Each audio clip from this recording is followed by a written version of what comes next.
Welcome! In this session, we will tackle LeetCode problem number 1185, Day of the Week. This is an interesting problem where we compute the day of the week for a given date in the Gregorian calendar. We'll explore different approaches, break down the logic step by step, and analyze the solution. Let's dive in. In this problem, we are tasked with determining the day of the week for a given date. The input consists of three integers, day, month, and year. Based on these, the goal is to return the name of the day as a string. Specifically, the output must be one of the following: Sunday, Monday, Tuesday, Wednesday, Thursday, Friday, or Saturday. For example, if we are given the input day equals 31, month equals 8, and year equals 2019, the output would be Saturday, because August 31st, 2019, falls on that day of the week. To further illustrate, consider another example where the input is day equals 18, month equals 7, and year equals 1999. In this case, the output would be Sunday, as July 18, 1999, corresponds to a Sunday.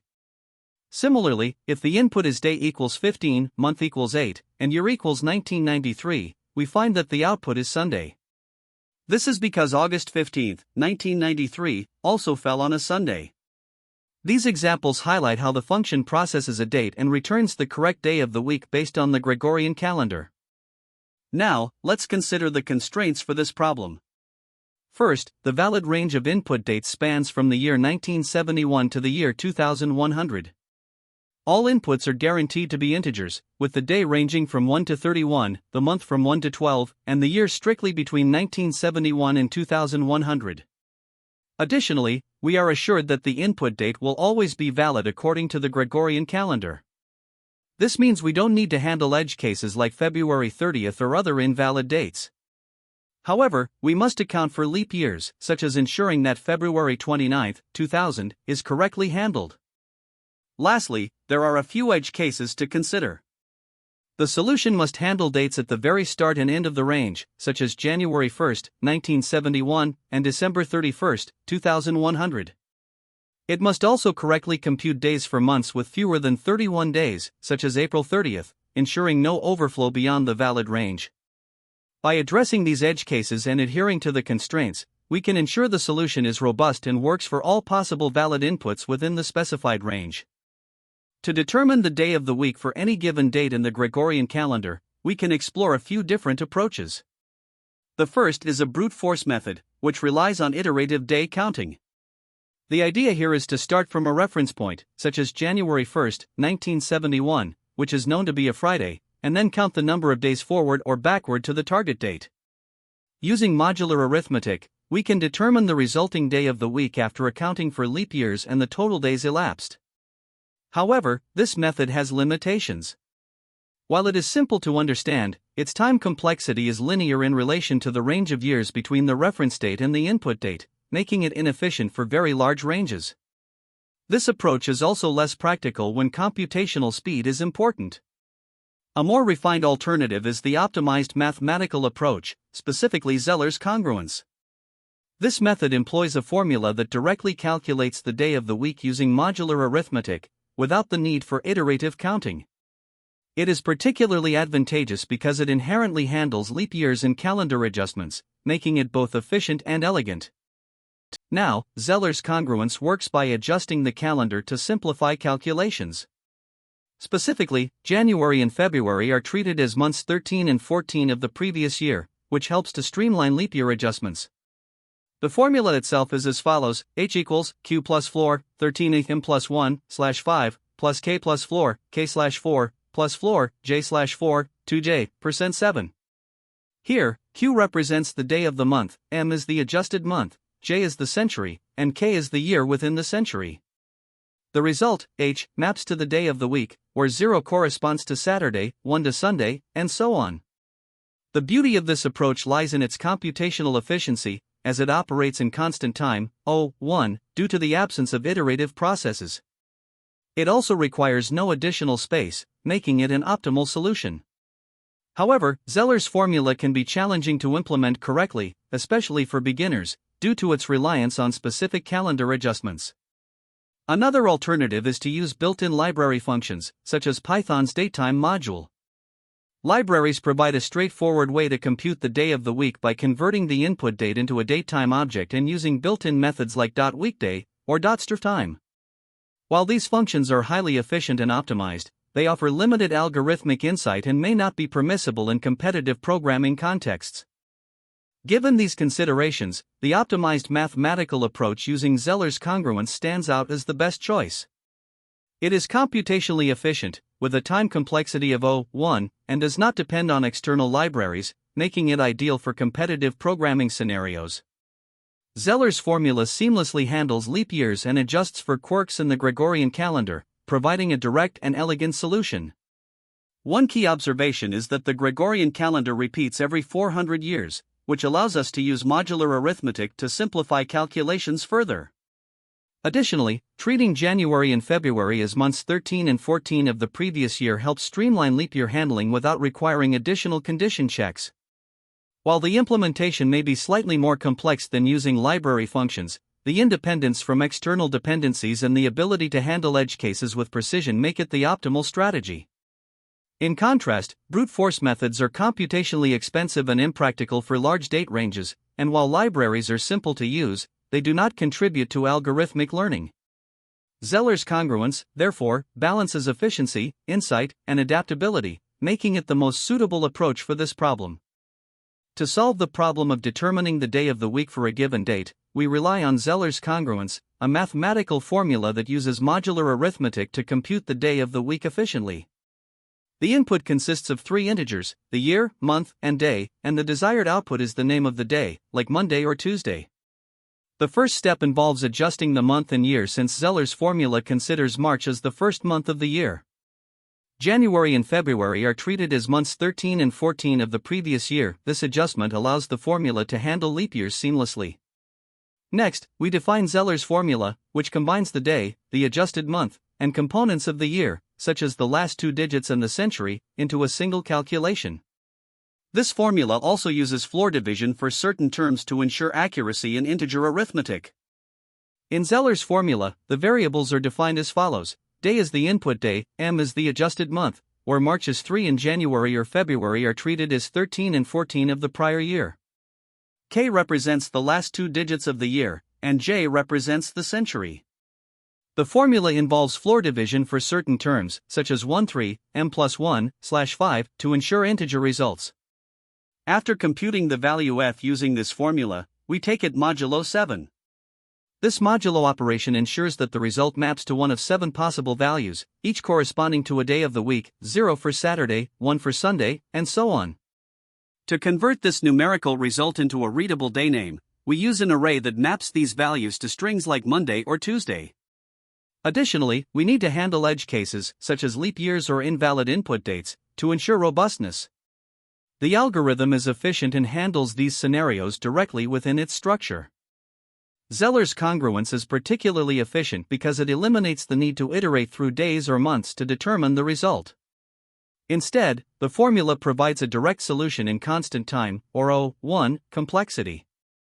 By treating January and February as part of the previous year, leap year adjustments are naturally integrated into the calculation.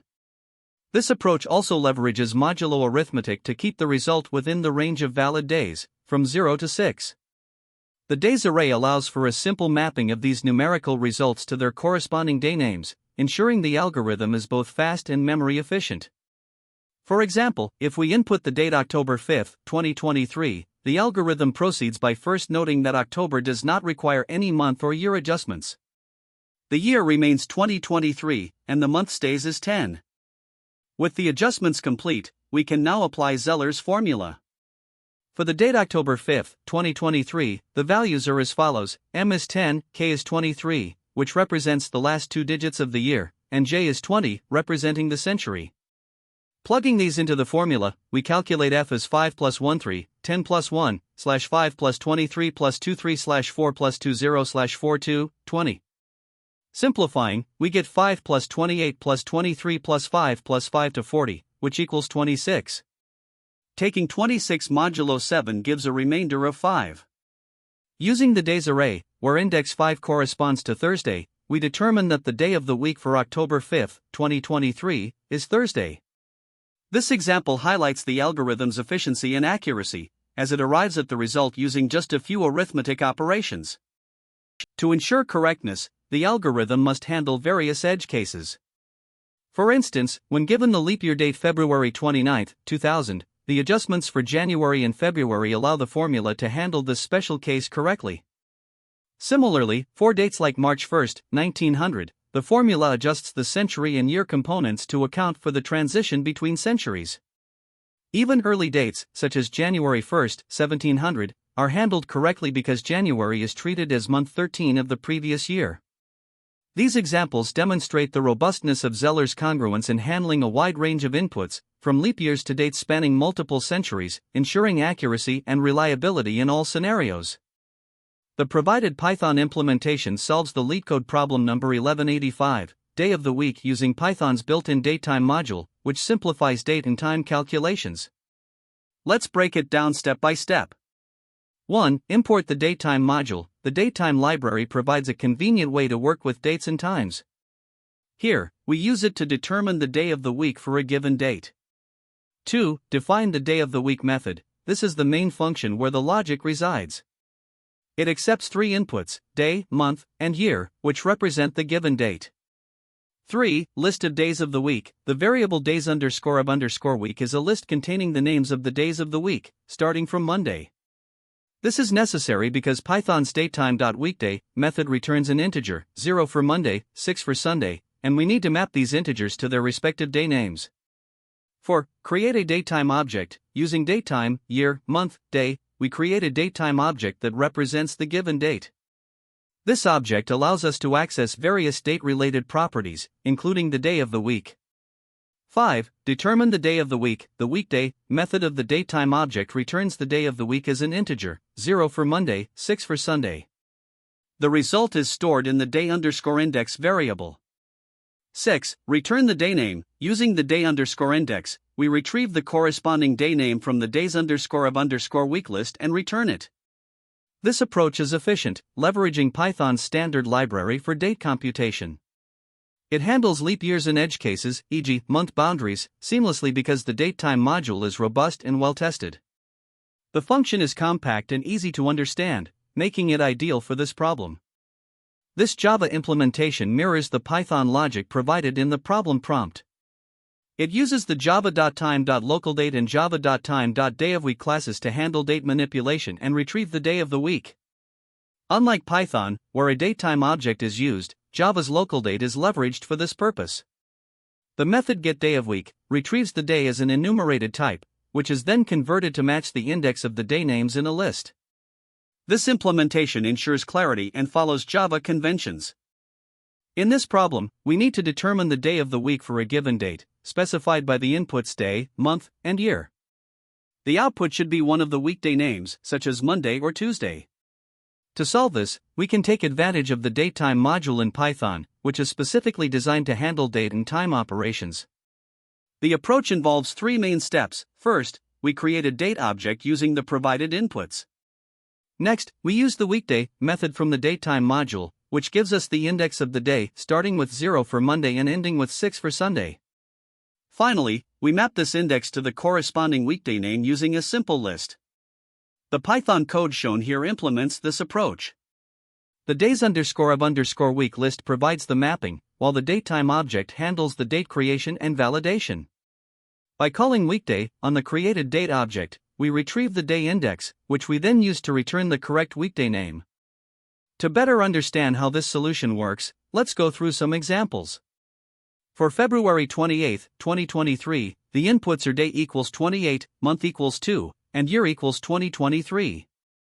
First, we create a datetime object for this date using datetime, 2023, 28.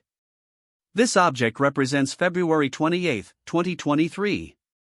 Using the weekday method, we find that the index for this date is 1, which corresponds to Tuesday since the indexing starts from 0 for Monday. To get the weekday name, we use the days_of_week list and access the element at index 1, which is Tuesday. As a result, the function returns Tuesday. Similarly, for January 1, 2000, the inputs are day equals 1, month equals 1, and year equals 2000.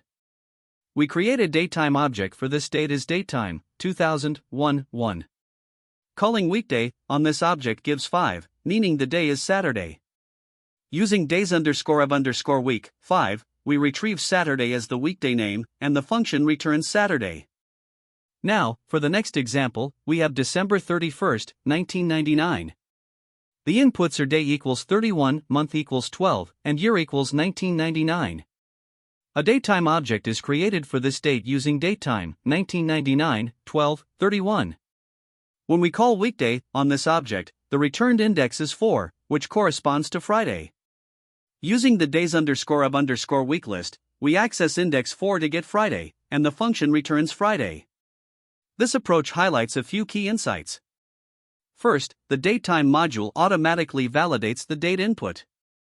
For example, entering an invalid date like February 30th would result in an error, ensuring that only valid dates are processed.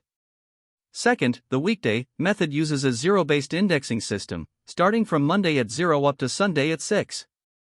Lastly, the mapping from index to weekday name is straightforward, thanks to the predefined days_of_week list, which acts as a bridge between the numerical index and the string representation of the day. Finally, let's consider some edge cases. Leap years are inherently handled by the datetime module, so dates like February 29th during a leap year are processed correctly. Additionally, the solution works seamlessly for dates spanning different centuries or millennia. For instance, whether the input date is from the 1900s, 2000s, or even earlier centuries, the datetime module ensures accurate calculations. This robustness is one of the key strengths of using Python's built-in tools for date manipulation, allowing us to handle a wide range of inputs without extra effort. To analyze the time complexity of this solution, let's break down the main operations. First, we create a datetime object using the datetime, year, month, day constructor. This step involves validating the inputs, such as ensuring the day is within the correct range for the given month and year. These checks are performed in constant time, making this operation O1. Next, we call the weekday method on the datetime object, which simply retrieves the day of the week as an integer between 0 and 6. Since this is a straightforward lookup, it also takes O1 time. Finally, we use this integer to index into the days_of_week list to get the corresponding day name. Python list indexing is a constant time operation, so this step is also O1. In summary, each part of the process is performed in constant time. Since every operation in the solution runs in constant time, the overall time complexity is O1. Now, let's move on to the space complexity. The days_of_week list contains 7 strings representing the days of the week. This is a fixed size list, so it requires constant space, or O1. The datetime, year, month, day constructor creates a single datetime object to represent the input date. This object has a fixed memory footprint, so it also contributes O1 space. No other data structures or dynamically allocated space are used in this solution. Therefore, the total space complexity is O1, as no resources are allocated based on the size or nature of the input. Let's compare this solution with potential brute force or naive approaches. A naive method might involve manually calculating the day of the week using a formula like Zeller's congruence.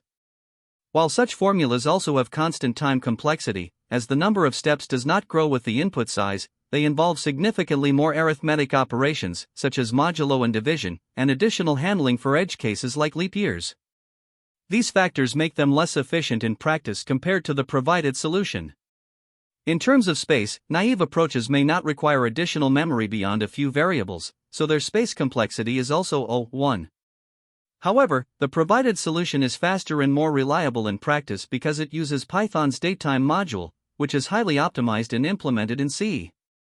This makes the provided approach not only computationally efficient but also more readable and less error-prone. Finally, let's analyze the best, average, and worst-case scenarios for the solution. Since every operation in this approach is independent of the specific input values, the time and space complexities remain constant regardless of whether the input date is a typical day, a leap year date, or any other valid input. This means the best case, average case, and worst case time and space complexities for the solution are all O1. The provided solution is consistent and efficient across all cases, making it an optimal choice for this problem. When working on this problem, some common mistakes can significantly impact your solution. First, Zeller's congruence is a common formula for calculating the day of the week, but it requires careful implementation. One frequent error is forgetting to adjust the months correctly. January and February must be treated as the 13th and 14th months of the previous year. Skipping this adjustment can lead to incorrect results. Next, handling your boundaries and leap years is another tricky area. Remember, a year is a leap year if it's divisible by 4, but not by 100 unless it's also divisible by 400. For example, 1900 is not a leap year, while 2000 is. Additionally, indexing errors in day mapping can cause off-by-one issues.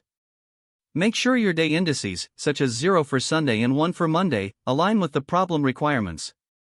Testing edge cases is also critical. Don't overlook dates at the start or end of the Gregorian calendar, like January 1, 1971, or December 31, 2100. Finally, overcomplicating the solution by using unnecessary libraries or redundant steps can make debugging and maintenance more challenging. Simpler logic is often better here. Now, from an interview perspective, there are a few key insights to keep in mind. Interviewers often evaluate your ability to recognize and apply patterns in date-related problems, such as handling leap years or using modular arithmetic for recurring cycles like the sequence of days in a week. While it might be tempting to use libraries like Python's datetime module for efficiency, many interviewers prefer candidates to write solutions from scratch to demonstrate their understanding of algorithms, such as Zeller's congruence. This approach showcases your problem-solving skills more effectively. It's also important to explicitly discuss edge cases during your interview, whether it's unusual dates, leap years, or modular arithmetic issues.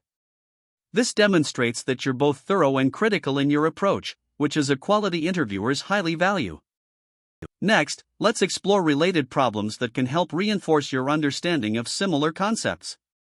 For instance, LeetCode 1360, number of days between two dates, tests your ability to handle date arithmetic and properly account for leap years. Another problem, LeetCode 1118, number of days in a month, focuses on determining the number of days in a specific month, which again requires handling leap years correctly. Additionally, LeetCode 1154, day of the year, involves calculating the day number within a year, employing similar logical patterns for leap year handling. Though not directly related, LeetCode 1324, print words vertically, emphasizes modular arithmetic and string manipulation. Mastery of these skills can indirectly support your ability to solve problems like determining the day of the week, as the underlying concepts often overlap. Finally, let's consider alternative approaches to solving this problem and the trade-offs involved. One straightforward option is using built-in libraries, like Python's datetime or Java's local date.